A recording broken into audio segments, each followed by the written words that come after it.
بسم اللہ الرحمن الرحیم نحمدہ ونصلی ونسلم علی رسولہ الکریم۔ آقا سرور کونین صلی اللہ تعالی علیہ وسلم جس معاشرے میں تشریف لائے تھے، اس معاشرے میں شعر و شاعری بہت بڑا منصب تھا اور بہت بڑا وصف تھا۔ گھوڑ سواری، شاہ سواری، تیر اندازی، تلوار چلانا اور اپنے قبیلے اور قوم کے لیے بڑے بڑے قصیدے اور اپنے بہادروں کو، اور وہ بہادر وہ ہوتا تھا جو بندے مارتا تھا۔ جتنے زیادہ اس نے لوگوں کو مارا، ان کے پھر بڑے قصیدے، شعر و شاعری چلتی تھی، اس پہ محفلیں جمتی تھیں۔ پھر اس میں جو بندہ آگے سے آگے نکلتا تھا وہ نامور ہوتا تھا، اس کا نام ہوتا تھا، پھر خاندانوں میں اس کا نام گنا جاتا تھا۔ ایک شخص تھا، اس کا نام تھا زید بن المحلب، بہت بڑا شاہ سوار تھا۔ گھوڑوں کا شوق، پالنے کا شوق، دوڑانے کا شوق،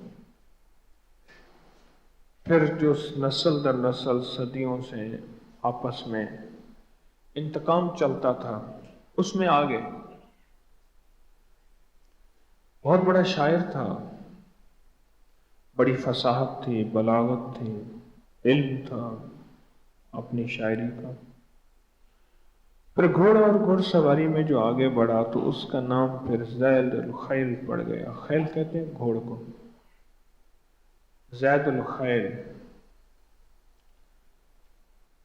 خیل گھوڑے کو بھی کہتے ہیں اور گھوڑ سواری کو بھی کہتے ہیں۔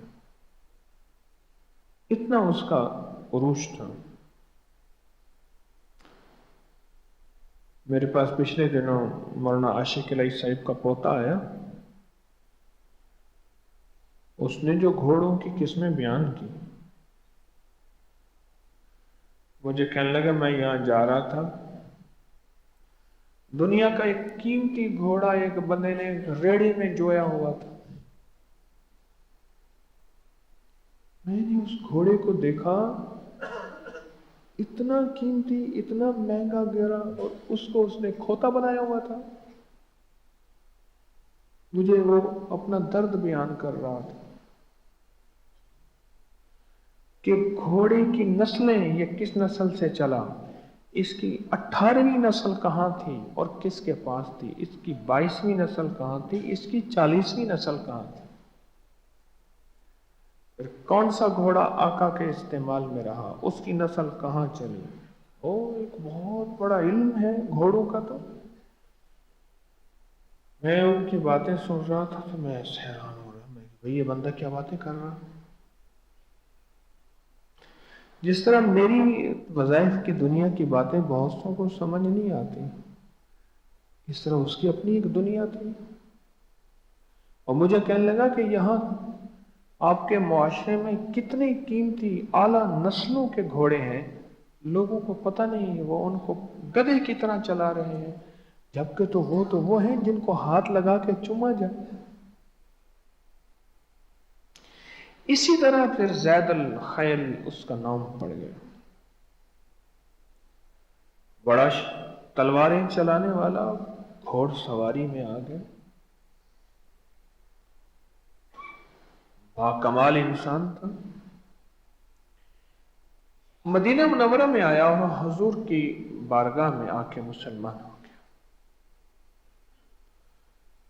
اب جو سب سے پہلا کام میرے آقا نے کلمہ اور ایمان کے بعد کیا، اس کا نام بدلا،